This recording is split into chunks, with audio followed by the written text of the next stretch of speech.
अस्सलाम वालेकुम viewers, welcome to my YouTube channel Stitching Diary. उम्मीद है आप सब खैरियत होंगे। तो जो इलास्टिक आप डालते हैं शलवार में तो उसके बहुत सारे मसाइल होते हैं, तो मैंने सोचा कि आपके साथ वो शेयर करूं।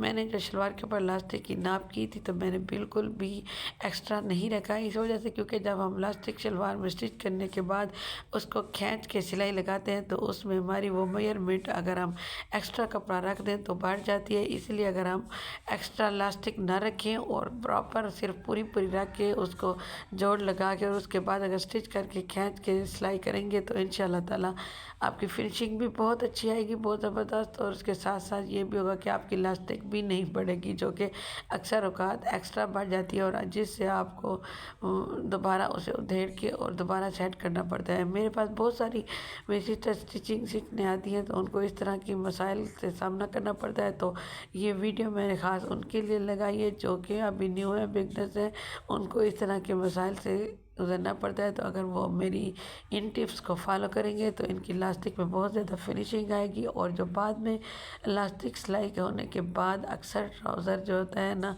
ऐसे होता है कि हम जब पहनते हैं तो वो धागे उसके टूट जाते हैं और उसके बाद इलास्टिक बहुत ही बुरी नज़र आती है। और उसके साथ साथ ये होता है कि सिलाई भी सारी उतर जाती है, तो हमारा कस्टमर हमें कंप्लेन करता है। तो इसकी रीज़न ये होती है कि आप जब प्लास्टिक को स्टिच कर रहे होते हैं तो छोटे जो मेन पॉइंट्स होते हैं उनको फॉलो नहीं करते। अगर आप मेरी इस वीडियो को मुकम्मल तौर पे देखेंगे, कोई भी पॉइंट मिस नहीं करेंगे, तो इंशाल्लाह ताला आपके इस तरह के मसाइल बिल्कुल ही ख़त्म हो जाएंगे। तो वीडियो को आखिर तक ज़रूर देखिएगा और मेरे चैनल को भी ज़रूर सब्सक्राइब कीजिएगा और मुझे कमेंट बॉक्स में ज़रूर बताइएगा कि आपको मेरी ये टिप्स किस तरह से लगी। तो वीडियो में यकीनन जो भी चीज़ मैं आपको समझा रही हूँ और वो यकीनन आपको समझ आ रही होगी।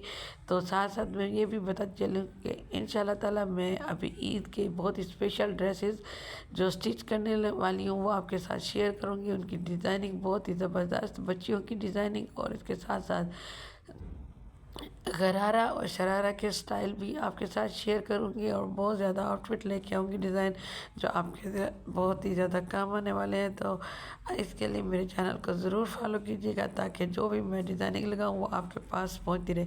जब मैंने इलास्टिक को अंदर मुकम्मल तौर पर स्टिच कर लिया, इसके बाद आपने ये पॉइंट लाजमी याद रखना है कि दोनों जो आसन के जोड़ हैं वो एक दूसरे के ऊपर बिल्कुल प्रॉपर आए। और उसके बाद जो शलवार के दोनों जो कि हमारे चाक वाली साइड से आते हैं इसे वो दोनों प्रॉपर तौर पर सेट होने चाहिए। यहाँ पे मैंने ये तमाम उसके बल बिल्कुल सेट कर लिए, इसलिए अगर ये सेट नहीं होंगे तो आपकी शलवार बार बार पहनने को या पीछे को जाएगी और इसके बल सेट ना होने की वजह से आपके ट्राउज़र में कोई भी फिनिशिंग नहीं आएगी और आपको बहुत ज़्यादा इरिटेशन होगी पहनते हुए।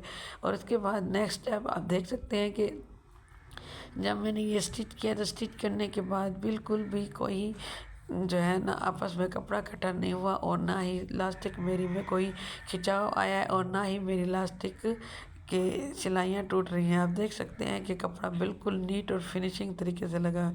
उम्मीद है मेरी वीडियो बहुत अच्छी लगी होगी। अगर वीडियो अच्छी लगे तो लाइक ज़रूर कीजिएगा और शेयर भी ज़रूर कीजिएगा। Thank you so much for watching.